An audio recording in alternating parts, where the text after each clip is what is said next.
Brownie. Hello. I've got an envelope here, and I need you to stand up and in a very loud voice read it out to everybody. Okay. Amongst film crews in Australia, it is widely known that being trained by Brownie is a mark of excellence, and being a member of your team is to be recognised as belonging to a group of the best. You are so much more than a grip. You are a statesman, a mentor, a role model, and an advocate and a legend. For more than 30 years now, one way or another, you have had a hand in almost every film made in this country. When the gongs get handed out, people working behind the scenes are not recognised nearly enough.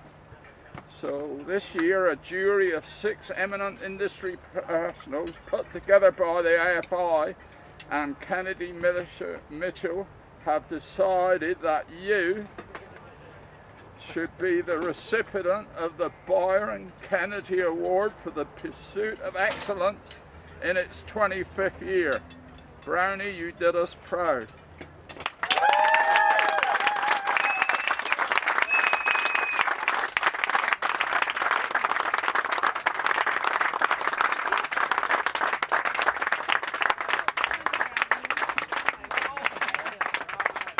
Sure that's not a mistake?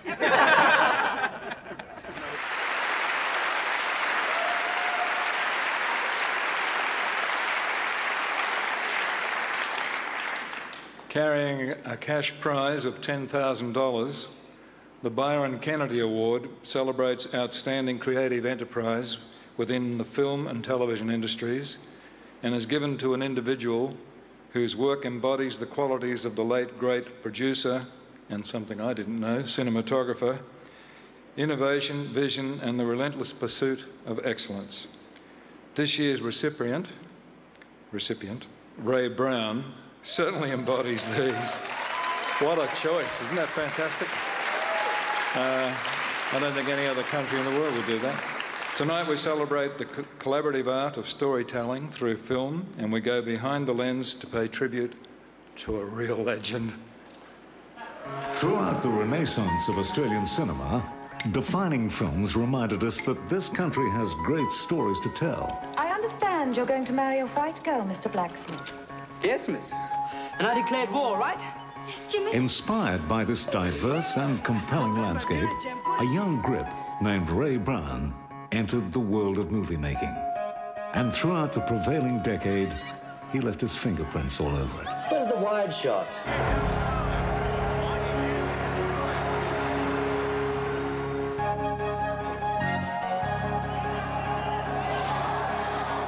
Like our famous faces, he too has stepped into the international arena, working on some of the biggest and most demanding productions to have reached our screens.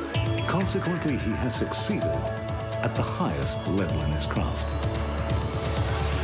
The makers of The Matrix went on the record to say that without this man, this movie could not have been made.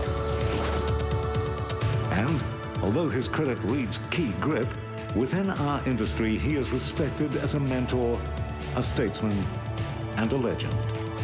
Tonight, in its 25th year, the Byron Kennedy Award is presented to Ray Brown for his unwavering contribution and commitment to Australian film. Please welcome Ray Brown to accept the Byron Kennedy Award.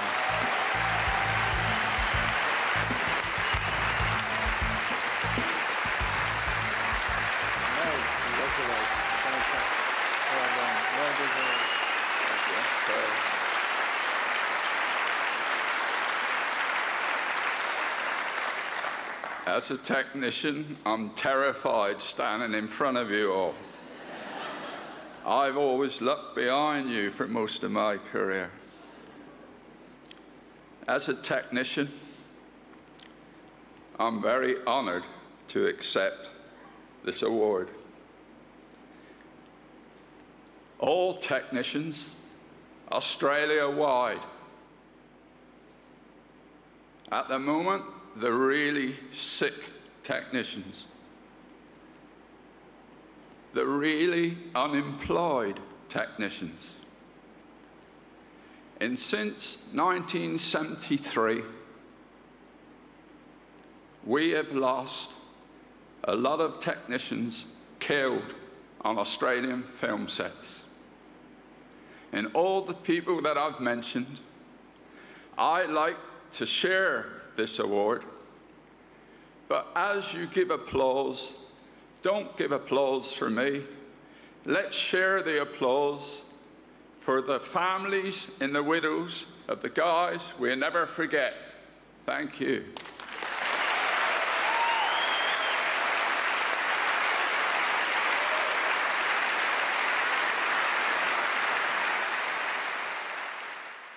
If it was a building site, the key grip, let's say a boss of the carpenters or a foreman carpenter, a key grip is the key, the head of a grip department.